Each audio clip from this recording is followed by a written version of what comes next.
आज का टॉपिक है अतिपरवलय पर नाभिलंब जीवा की लंबाई और नाभि दूरियां। तो पहला टॉपिक मिल रहा है आपका अतिपरवलय का नाभिलंब जीवा की लंबाई।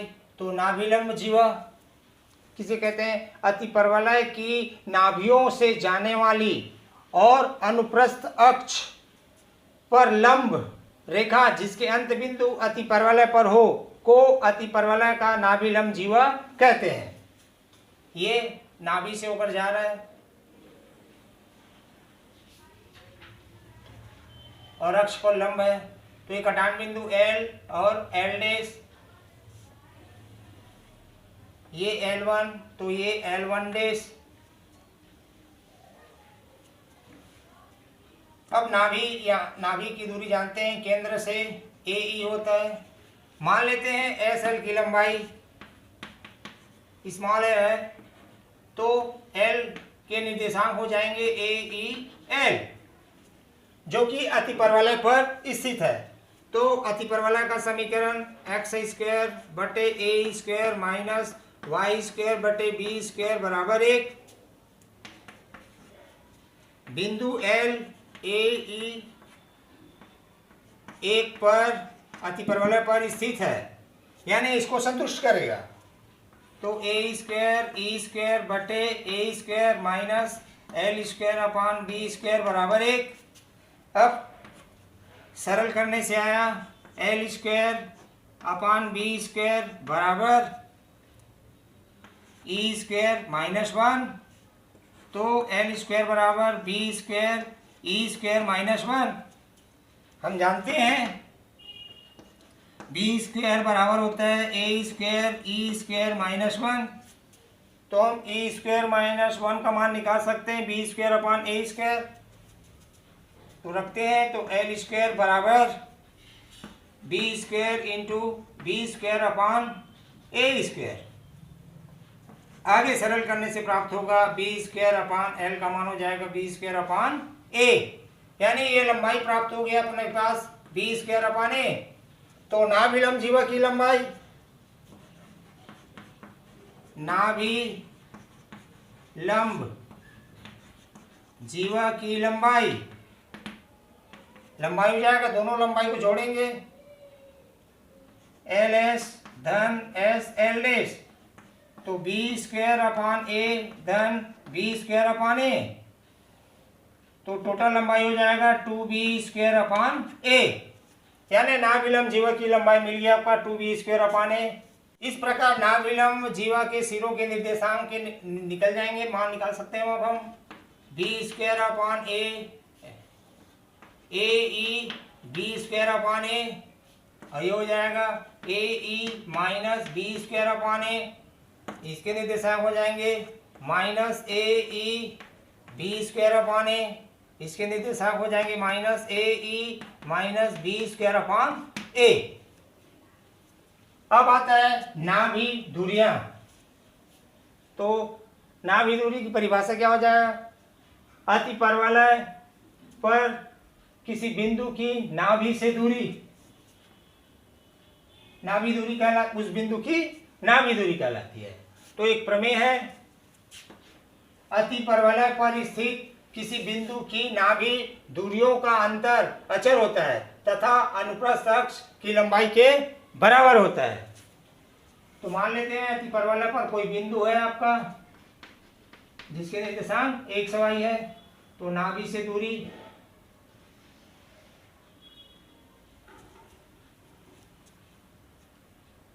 और इस बिंदु से नियताओं पर डालेंगे लंब की लंबाई। ये कटान बिंदु हो जाएगा m और ये कटान बिंदु हो जाएगा m डैश। तो अपने भी निकालना है नाभि से दूरी। तो PS अतिपरवलय की परिभाषा से PS बराबर EPM। अब PM की लंबाई, तो बिंदु P से S अक्ष पर लंब डाल दिए हम, ये हो जाएगा n, यानी इस बिंदु के लिए OM की लंबाई हो जाएगा आपका x।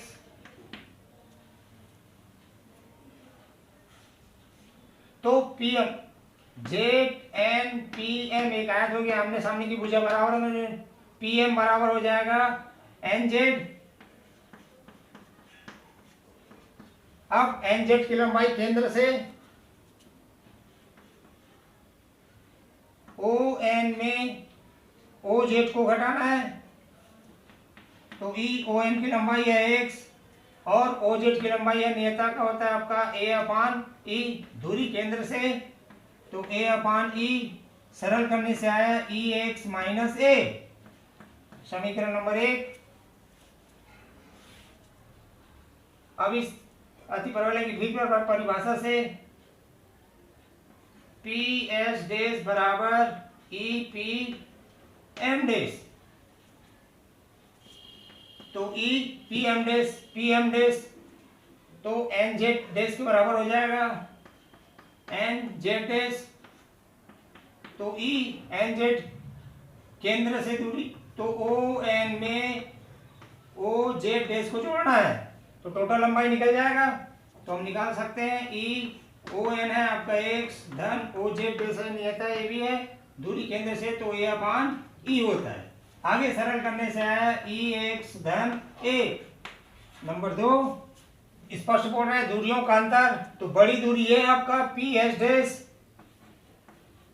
में पी एस को हटाएंगे, तो पी एस डेस का मान दिया हुआ है ई एक्स धन ए माइनस, और पी एस की लंबाई दी है ई एक्स माइनस ए, सरल करने से आया ई एक्स धन ए माइनस ई एक्स धन ए, और सरल करने से आया 2a जो कि अचर है, और साथ ही साथ 2a अनुप्रस्थ अक्ष की लंबाई होता है जो अनुप्रस्थ अक्ष की लंबाई के बराबर होता है।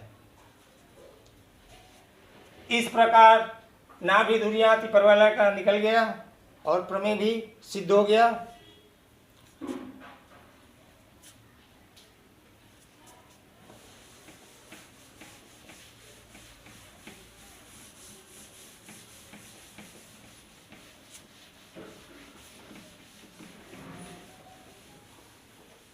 अतिपरवलय का मानक रूप, अतिपरवलय का मानक रूप 2 रूप होते हैं। तो पहला है अतिपरवलय का क्षैतिज रूप, जिसका समीकरण है X square upon A square minus Y square upon B square बराबर 1, जिसका डायग्राम है, और इसको हम सिद्ध कर चुके हैं। तो इसी के अंतर्गत है पहला आपका निम्न के मान ज्ञात कीजिए, तो केंद्र होता है आपका 0 0, केंद्र 0 0, और शीर्ष बता रहा है आपका प्लस माइनस ए 0, और नाभिया है आपका प्लस माइनस ए ई 0, और नियता का समीकरण बता रही, नियताएं बता रही है आपका x बराबर प्लस माइनस ए अपान ई, उत्केंद्रता का सूत्र है बी स्क्वायर बराबर A square into E square minus 1, उत्केंद्रता के लिए सूत्र है, हम यहाँ से ई का मान निकाल सकते हैं। और बिंदु की नाभि दूरी ये भी सिद्ध कर चुके हैं, नाभि दूरी होता है आपका ई एक्स प्लस माइनस ए, अनुप्रस्थ अक्ष ए और ए डेस की लंबाई अनुप्रस्थ अक्ष है तो लंबाई होता है आपका 2a, संयुग्मी अक्ष b और b डेस संयुग्मी अक्ष है तो उसकी लंबाई है 2b। अनुप्रस्थ अक्ष का समीकरण, अनुप्रस्थ अक्ष s अक्ष है तो s अक्ष का समीकरण होता है y बराबर 0, और संयुग्मी अक्ष है y अक्ष, तो y अक्ष का समीकरण होता है x बराबर 0, यानी संयुग्मी अक्ष का समीकरण x बराबर 0। नाभिलंब जीवा की लंबाई ये भी सिद्ध कर चुके हैं हम 2b स्क्वायर अपान a।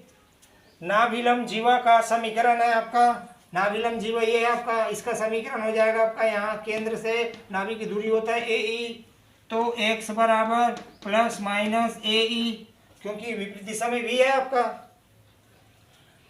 इसी प्रकार क्षैतिज रूप में अतिपरवलय का समीकरण दिया रहेगा तो हम निम्न के मान ज्ञात कर सकते हैं। अब दूसरा रूप है अतिपरवलय का ऊर्ध्वाधर रूप, तो उसका समीकरण है, ऊर्ध्वाधर रूप का समीकरण है Y square upon B square minus X square upon A square बराबर 1। इसके पहले रूप को हम पूरी सिद्ध कर चुके हैं, उसी प्रकार इसको भी सिद्ध कर सकते हैं। तो इसका चित्र बना इस प्रकार बनेगा। तो इसका पहला निम्न के मान ज्ञात करना है, तो पहला आपका केंद्र, तो केंद्र होता है 0 0, शीर्ष होता है, शीर्ष है आपका ए और ए डेस, तो 0 प्लस माइनस बी निर्देशांक। तीसरा है नाभिया, नाभिया एस और एस डैश, तो 0 प्लस माइनस ई बी। और नियताएं, नियताएं जेड है आपका ये, तो केंद्र से दूरी बता रहा है बी अपॉन ई, तो हो जाएगा y बराबर प्लस माइनस बी अपॉन ई। अब उत्केंद्रता के लिए ए स्क्वायर बराबर B square E square minus 1। अनुप्रस्थ अक्ष, तो अनुप्रस्थ अक्ष ये बता रहा है ए से ए डैश, जो y अक्ष के अनुदिश है, तो लंबाई हो जाएगा आपका 2b अनुप्रस्थ अक्ष। और संयुग्मी अक्ष b और b डैश की लंबाई संयुग्मी अक्ष जो एस अक्ष के अनुदिश है, तो 2a। अब अनुप्रस्थ अक्ष का समीकरण जो y अक्ष के अनुदिश है, तो समीकरण हो जाएगा x बराबर 0, और संयुग्मी अक्ष का समीकरण जो एस अक्ष के अनुदिश है, तो हो जाएगा वो संयुग्मी अक्ष का समीकरण y बराबर 0। अब 10वां नंबर है नाभिलंब जीवा की लंबाई 2a स्क्वायर अपॉन b। नाभिलंब जीवा का समीकरण, नाभिलंब जीवा नाभि से होकर जाए तो केंद्र से दूरी होता है आपका BE, और दोनों पक्षों में है तो y बराबर प्लस माइनस BE। और बिंदु की नाभि दूरी ये भी सिद्ध कर चुके हैं, तो हम बता सकते हैं नाभि दूरी आपका E y plus minus B. इस प्रकार ऊर्ध्वाधर रूप में अगर अतिपरवलय का समीकरण दिया रहेगा तो हम तुलना करके भी का मान निकाल लेंगे, और उत्केंद्रता ज्ञात करके हम इन सभीयों का मान निकाल सकते हैं। अब आता है अतिपरवलय के सापेक्ष किसी बिंदु की स्थिति ज्ञात करना।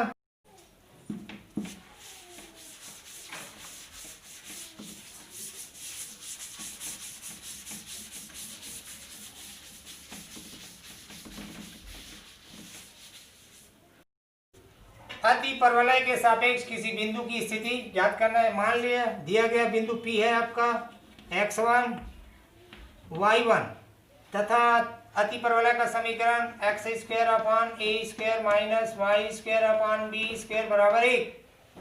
तो हम बिंदु की स्थिति बता सकते हैं वह बिंदु अतिपरवलय के अंदर स्थित है कि बाहर स्थित है कि वृत्त अतिपरवलय पर स्थित है। तो पहला है आपका यदि बिंदु x1 y1 अतिपरवलय के अंदर स्थित होगा, यदि x1 का square upon A square minus y1 का square upon B square minus 1 बड़ी है 0 से। दूसरा कंडीशन P अतिपरवलय पर स्थित होगा यदि x1 का square upon A square minus y1 का square upon B square minus 1 का मान 0 हो जाए। तीसरा कंडीशन कहता है P अतिपरवलय के बाहर स्थित होगा यदि x1 का square upon A square minus y1 का square upon B square minus 1 छोटी है 0 से। तो हम बिंदु की स्थिति बता सकते हैं। अब आता है टॉपिक समकोणिक अतिपरवलय। यदि किसी अतिपरवलय में संयुग्मी अक्ष अनुप्रस्थ अक्ष के बराबर हो, अर्थात a बराबर b, तो समकोणिक अतिपरवलय कहलाता है। अतिपरवलय के समीकरण से X square upon A square minus A की जगह b तो Y square upon A square बराबर 1, सरल करने से आया X square minus Y square बराबर ए स्क्वायर। अब आता है प्रश्नावली के अंतर्गत।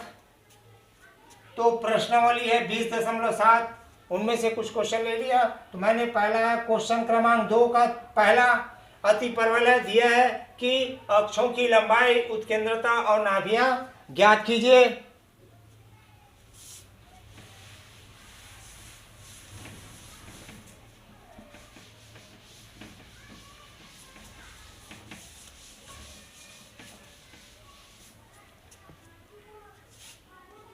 तो हल अतिपरवलय का समीकरण दिया हुआ है X square minus 2y square धन 2x ऋण 3 बराबर 0।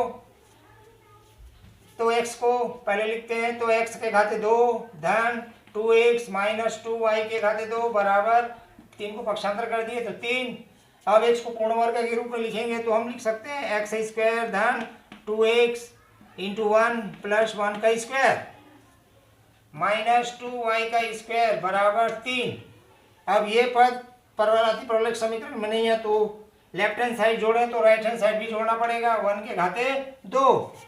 अब ये स्पष्ट दिख रहा है पूर्ण वर्ग है x माइनस x धन 1 पूरे के घाते 2 -2y के घाते 2 बराबर सरल करने से आया आपका 4। अब 4 से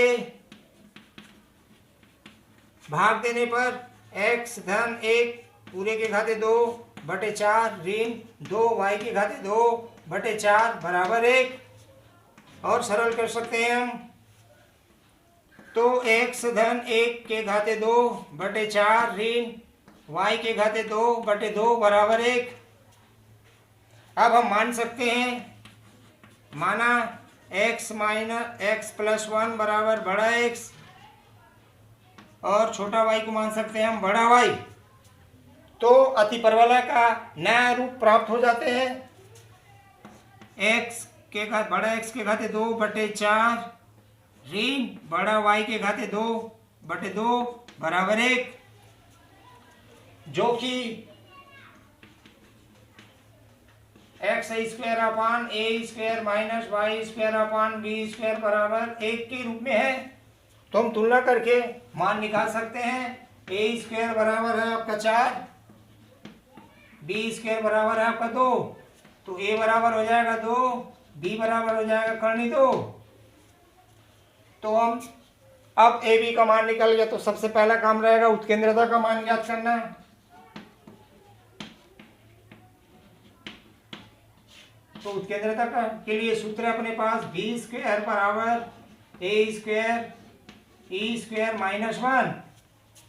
अब मान रखते हैं बी स्क्वायर का मान दिया है 2 और ए स्क्वायर का मान दिया है आपका 4, ई स्क्वायर माइनस 1। सरल करते हैं और आगे तो ई स्क्वायर माइनस 1 बराबर 2 बटे 4 सरल कर दिए तो ई स्क्वायर बराबर हो जाएगा 1/2 प्लस 1, तो ई बराबर निकल गया आपका कर्णी 3 बटे 2। इस प्रकार उत्केंद्रता का मान प्राप्त हो गया, जो कि उत्केंद्रता ज्ञात करना है। अब अक्षों की लंबाई है आपका, अक्षों की लंबाई के अंतर्गत पहला अनुप्रस्थ अक्ष,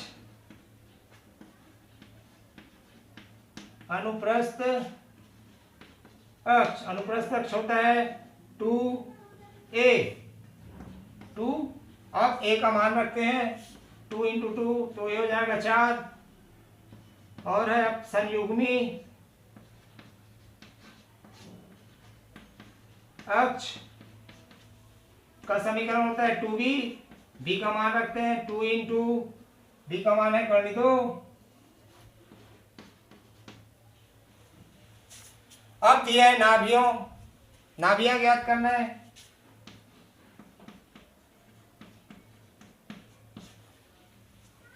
तो नाभियां के निर्देशांक होते हैं आपका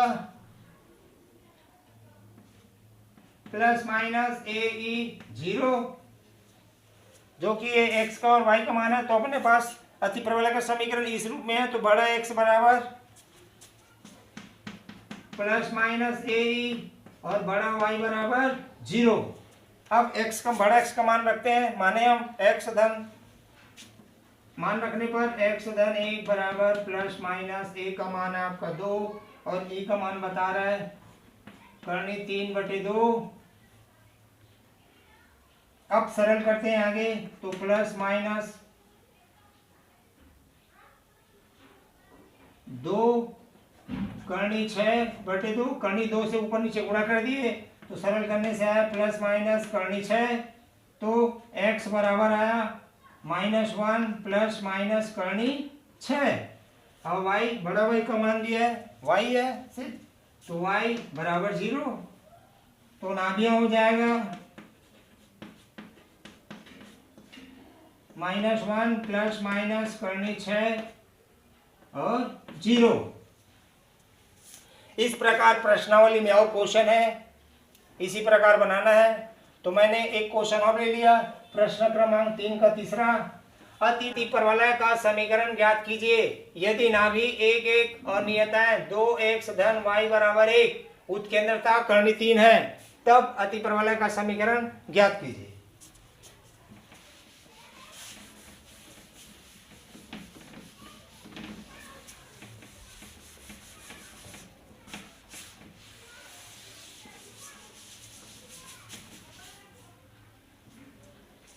तो हल नाभि दिया हुआ है, नाभि के निर्देशांक और नियता का समीकरण दिया हुआ है 2x धन y बराबर 1 और उत्केंद्रता E का मान दिया हुआ है कर्ण 3।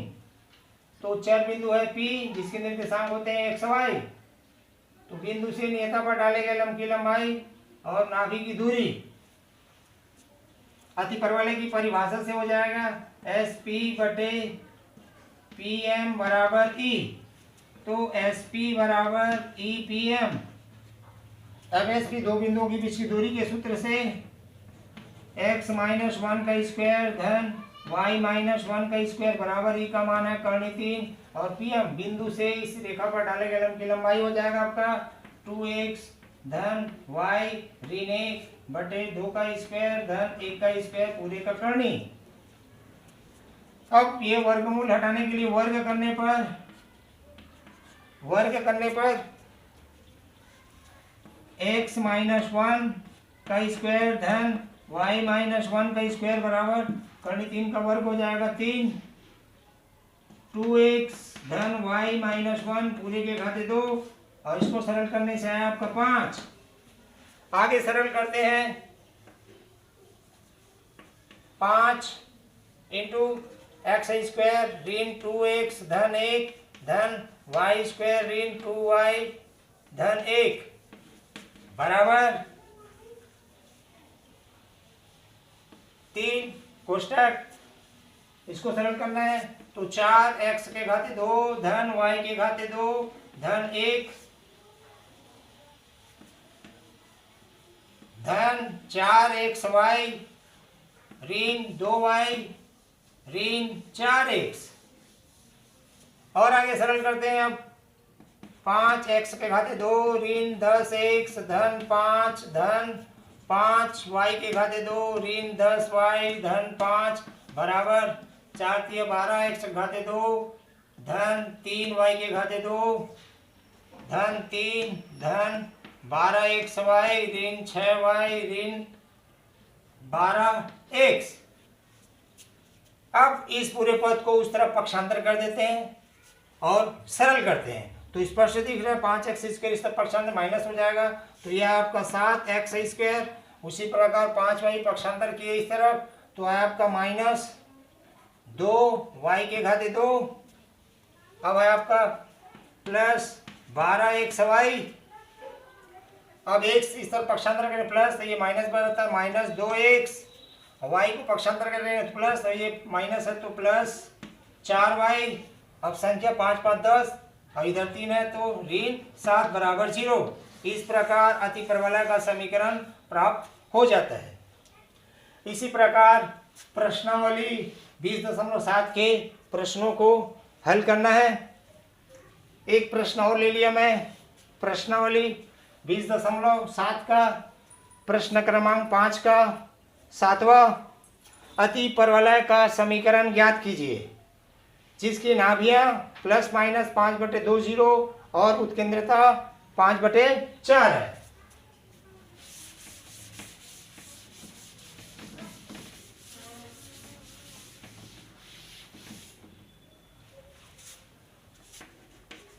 प्रश्न क्रमांक 5 का 7वां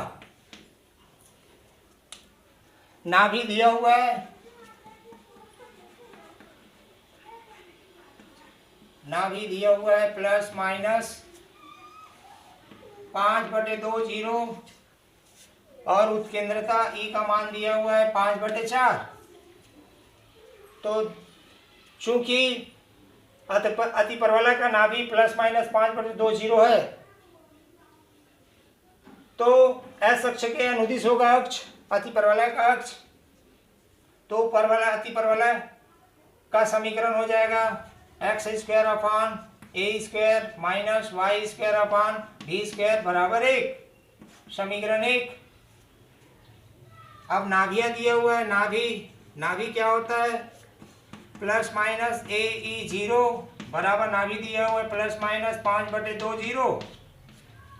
तो तुलना करके हम मान निकाल सकते हैं ए ई बराबर 5/2 ए ई का उत्केंद्रता का मान दिया हुआ है 5/4 बराबर 5/2। सरल करने से ए बराबर आया आपका 2। अब ए और ई मालूम हो गया तो हम उत्केंद्रता के सूत्र से बी का मान ज्ञात कर सकते हैं हम। तो बी स्क्वायर बराबर ए स्क्वायर ई स्क्वायर -1। अब मान रख सकते हैं ए का मान दिया है 2 के घाते 2, ई का मान दिया है 5/4 पूरे के घाते 2 -1। सरल करने से आया आपका 4 और ये है आपका 9/16।